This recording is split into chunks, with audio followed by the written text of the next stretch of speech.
तो हेलो दोस्तों, कैसे? बढ़िया। ठीक है, तो आज हम लोग क्या देखने वाले हैं। आज हम लोगों ने जो सीरीज स्टार्ट की है क्लास 11 की केमिस्ट्री, जिसमें हम लोग ने पहला पार्ट और दूसरा पार्ट देख लिया है। तो इस वीडियो में हम लोग आगे देखेंगे part 3।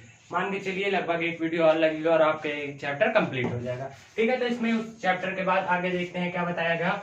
Law of chemical combination. इसमें लॉ ऑफ केमिकल कॉम्बिनेशन के बारे में बताया गया, जो शायद आपने कभी सुना हो। ये शब्द 9th में आपने कभी सुना हो, लेकिन आप याद नहीं करेंगे। ठीक, आपको याद ही नहीं होगा। तो सुनिए उसमें क्या बताया गया है। इसमें कुछ लॉ के बारे में बताया गया, जैसे law of conservation of mass, law of definite proportion, law of multiple proportion, law of gaseous volume और एवोगाड्रो लॉ।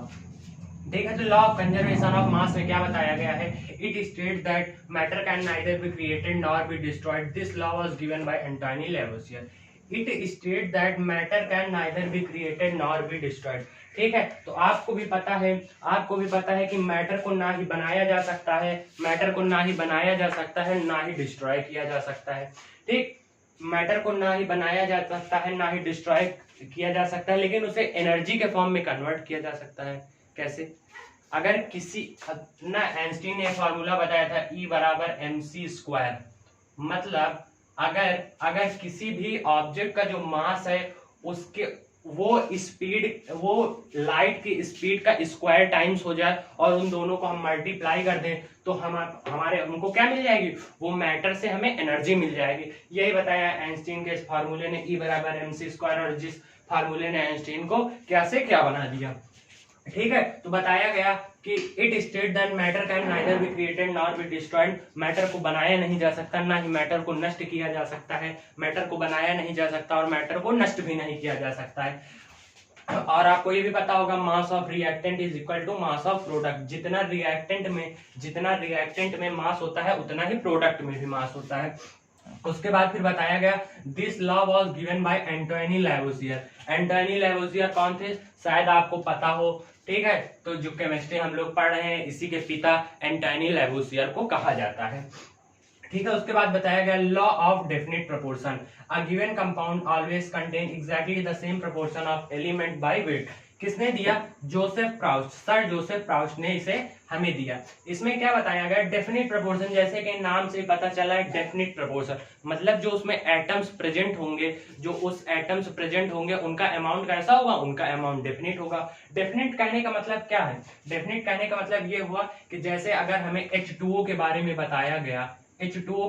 बताया गया, तो हम कोई सा भी H2O ले लें, या तो हम उसे अपने घर में बना लें, या अपने घर का पानी, बाहर नल का पानी, कुएं का पानी, कहीं का भी पानी ले ले, उसमें हमेशा 2 एटम हाइड्रोजन के होंगे और 1 ऑक्सीजन का होगा, तभी वो H2O बनेगा। वही बताया गया कि a given compound always contain exactly the same proportion of element by weight. किसने दिया? सर जोसेफ प्राउस्ट ने इसे दिया। उन्होंने एक एक्सपेरिमेंट किया। एक्सपेरिमेंट क्या था? उन्होंने कप्रिक कार्बोनेट को लिया और उसके बाद फिर उन्होंने पहले तो नेचर से लिया, नेचुरल कप्रिक कार्बोनेट को लिया और उसमें देखा कि कॉपर कितना है, परसेंटेज ऑफ कार्बन देखा और परसेंटेज ऑफ ऑक्सीजन देखा। उसके बाद फिर उन्होंने सिंथेटिक सैंपल लिया, मतलब उन्होंने उसे लैब से लिया और देखा, लैब से। ठीक, तो क्या बताया गया सुनिएगा। किसने? सर जोसेफ प्राउस्ट ने कप्रिक कार्बोनेट का सैंपल लिया। कैसा लिया? नेचुरल लिया, मतलब जो प्रकृति ने हमें प्रदान किया, और सिंथेटिक मतलब उन्होंने लैब से लिया और देखा। उन्होंने क्या पाया सुनिए। उन्होंने नेचुरल सैंपल में परसेंट ऑफ कॉपर को देखा, परसेंट ऑफ कार्बन को देखा और परसेंटेज ऑफ ऑक्सीजन को देखा। और फिर उन्होंने सिंथेटिक सैंपल को लिया, जिसमें उन्होंने परसेंटेज ऑफ कॉपर को देखा, परसेंटेज ऑफ कार्बन को देखा और परसेंटेज ऑफ ऑक्सीजन को देखा। और ये देखिए क्या मिला भाई साहब को मिला कि हमेशा परसेंट, या चाहे नेचुरल से ले या सिंथेटिक से ले, परसेंट तो हमेशा सेम ही था। और इसे देखकर जोसेफ प्राउस्ट एकदम भौचक्के हो गए, अरे ये क्या हो गया। उसके बाद फिर उन्होंने ये डेफिनेशन दी कि आप किसी भी कंपाउंड को ले लीजिए और उसे बनाइए, या तो नेचुरल वे से या तो उसे आप सिंथेटिक वे से। उनमें हमेशा परसेंट जो होगा, एलिमेंट का जो परसेंट होगा, उनका जो कंपोजिशन होगा, वो क्या होगा, हमेशा सेम ही होगा। ठीक है, उसके बाद फिर बताया गया कि लॉ ऑफ मल्टीपल प्रोपोर्शन। इसमें आपको क्या पता होना चाहिए, इसमें आपको ये डेफिनेशन पता होनी चाहिए किसने दिया और एक एग्जाम्पल के लिए सबसे बेहतरीन एग्जाम्पल आप यही याद कर लीजिए। उसके बाद फिर बताएगा law of multiple proportion. If two element combine to form more than one compound, the mass of one element that combine in the fixed mass of the other element are in the ratio of small whole numbers. इसका क्या मतलब हुआ? Definition बहुत ही अजीब सी है, समझ में नहीं आएगी। ठीक है, इसमें क्या बताया गया, इसमें आपने हाइड्रोजन और ऑक्सीजन को लिया, एग्जांपल से समझिए, हाइड्रोजन और ऑक्सीजन को लिया तो आपको क्या मिला? आपको वाटर मिला। और ऐसा भी तो हो सकता है कि हाइड्रोजन और ऑक्सीजन को ले और आपको क्या मिल जाए? हाइड्रोजन पर ऑक्साइड H2O2 मिल जाए, या H2O मिलेगा या तो H2O2 मिलेगा। अब हम कैसे जाने कि हमें H2O मिल गया या H2O2 मिल गया? तो सुनिए, जब आपने हाइड्रोजन 2 ग्राम लिया और ऑक्सीजन 16 ग्राम लिया और 18 ग्राम, रिएक्टेंट का मास प्रोडक्ट के मास के इक्वल हो गया, 2 + 16 18 ग्राम के इक्वल हो गया, तो हमें क्या मिल गया? वाटर मिल गया। और हमें पता भी है कि वाटर का मास कितना होता है? 18 ग्राम होता है। ठीक है, और उसके बाद जब हमने हाइड्रोजन को 2 ग्राम लिया और ऑक्सीजन को 32 ग्राम लिया तो हमें 34 ग्राम हमें क्या मिल गया? हाइड्रोजन पर ऑक्साइड। और ये देखिए 32 + 2 कितना होगा? 34 ग्राम। मतलब mass of reactant equals to mass of product, reactant और प्रोडक्ट का मास इक्वल हो गया। मतलब यहाँ से क्या, यहाँ से जो एंटोनी लेवोसियर सर ने हमें दिया लॉ ऑफ कंजर्वेशन ऑफ मास, वो भी यहाँ से फॉलो हो जाता है। ठीक है, तो इसमें क्या बताया गया? इसमें बताया गया कि जो एक एलिमेंट जिसका मास सेम है आप उसे बंद कर दीजिए। एक एलिमेंट जिसका मास सेम है 2 ग्राम और 2 ग्राम, आप इसे बंद कर दीजिए और आपको मिला क्या? ऑक्सीजन। अब इनका रेशियो ले लीजिए। इनका रेशियो क्या होगा? इनका रेशियो होगा 16/32, जो कि होगा 1/2। ये स्मॉल होल नंबर्स में आ गया। कैसा आ गया? 1/2 स्मॉल होल नंबर्स में आ गया। ठीक है, उसके बाद फिर आपको गैल्वस्टैक लॉ ऑफ गैसियस वॉल्यूम के बारे में बताया गया। When gases combine or are produced in a chemical reaction they do so in a simple ratio volume provided all gases are at the same temperature and pressure. मतलब बताया गया कि अगर आप जैसे आपने H2O को ले लिया और ऑक्सीजन को ले लिया, कितना?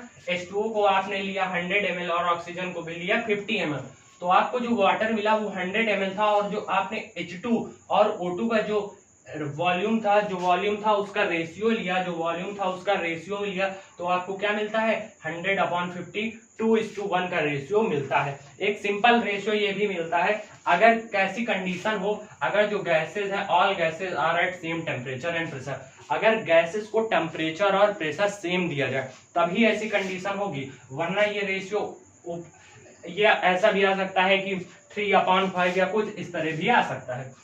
उसके बाद फिर एवोगाड्रो लॉ के बारे में बताया गया। Equal volume of gases at same temperature and pressure should contain equal number of molecules. मतलब इक्वल वॉल्यूम ऑफ गैसेस, आज हमने दो गैस ली, उनका वॉल्यूम कैसा था? उनका वॉल्यूम इक्वल था। मान लीजिए हमने कार्बन डाइऑक्साइड को लिया और ऑक्सीजन को लिया, दोनों का वॉल्यूम सेम था, तो उसमें क्या बताएगा? और उन्हें सेम टेम्परेचर पे रखा और सेम प्रेशर पे रखा, तो हमें क्या मिलता है? हमें उनमें जो एटम्स मिलेंगे, सुनिएगा, हमें उनमें जो एटम्स मिलेंगे वो कैसे होंगे? वो हमेशा इक्वल होंगे। उसके बाद फिर डाल्टन एटॉमिक थ्योरी, डाल्टन ने अपनी एटॉमिक थ्योरी दी, क्लास 9 में आपने पढ़ा होगा, जिसमें कुछ पॉइंट बताए गए और ऐसा माना गया, ऐसा ये बात सही भी है कि जो डाल्टन ने चीजें बताई वो अधिकतर चीजें गलत थी। ठीक, डाल्टन की एटॉमिक थ्योरी आई। डाल्टन ने बताया कि matter consist of small individual atom. Matter जो होगा, ये पदार्थ जो है ये स्मॉल इंडिविजुअल एटम से होगा। इंडिविजुअल मतलब इसे हम और छोटे भाग में नहीं बांट सकते। अगर भाई इसे हम और छोटे भाग से बांट नहीं सकते तो हमें इलेक्ट्रॉन, प्रोटॉन, न्यूट्रॉन कैसे मिल गया ना? तो ये चीजें गलत हुई, ये पॉइंट गलत हो गए। लेकिन तब के समय में ये चीजें बता देना बहुत बड़ी बात थी ना, क्योंकि तब लोग यहाँ तक पहुंचे ही नहीं थे और इन्होंने ये बता दिया। ठीक है, आपको ये भी पता होगा कि भाई साहब डाल्टन साहब एक टीचर थे और इन्होंने कार्य किया ना, तो बहुत अच्छा कार्य था, इनका कार्य प्रशंसनीय है। उसके बाद फिर क्या बताया गया? All the atoms of a given element, एक हमें गिवन एलिमेंट दे दिया गया, have identical properties including identical mass. मतलब एक कोई एलिमेंट दे दिया गया तो हमने क्या पाया कि उसके जो एटम्स है वो सेम टाइप की प्रॉपर्टी को शो कर रहे हैं, उनका मास भी सेम है। ठीक है, और atoms of different element differ in mass, और एटम्स डिफरेंट एलिमेंट के जो मास होंगे वो डिफरेंट होंगे। ठीक है, उसके बाद फिर बताया गया, उसके बाद फिर ये पॉइंट भी इनका गलत हो जाता है जब आइसोटोप और आइसोबार्स डिस्कवर हो जाते हैं ना, तो चीजें इन्होंने बहुत ज्यादा गलत बता दी। लेकिन तब ये बातें नहीं समझ में, तब तो लगा कि भाई इन्होंने सही बताया, तब ये लगा कि इन्होंने जो बताया वो सही बताया। लेकिन जब आगे डिस्कवरी होती चली गई तो पता चला कि ये तो इनके ड्रॉबैक थे, ये इन्होंने गलत बता दिया, ठीक है। लेकिन जो इन्होंने कार्य किया वो वाकई में प्रशंसनीय था। उसके बाद भी बताया गया compounds are formed when atoms of different element combine in fixed. So ये पॉइंट इनका बिल्कुल सही था। इन्होंने बताया कंपाउंड्स आर फॉर्म्ड, कंपाउंड्स कब बनेंगे, जब डिफरेंट एलिमेंट्स के एटम एक फिक्स्ड रेशियो में मिलेंगे। जैसे H2 को हमने ले लिया तो हमें किस रेशियो में, हमें हाइड्रोजन के 2 एटम और ऑक्सीजन के 1 एटम जब मिलेगा तो हमें एक ऐसा कंपाउंड मिलेगा, हमें एक कंपाउंड मिलेगा जिसे हम लोग वाटर कहेंगे, ठीक है। उसके बाद भी आपको बताया गया chemical reaction involve reorganisation of atoms.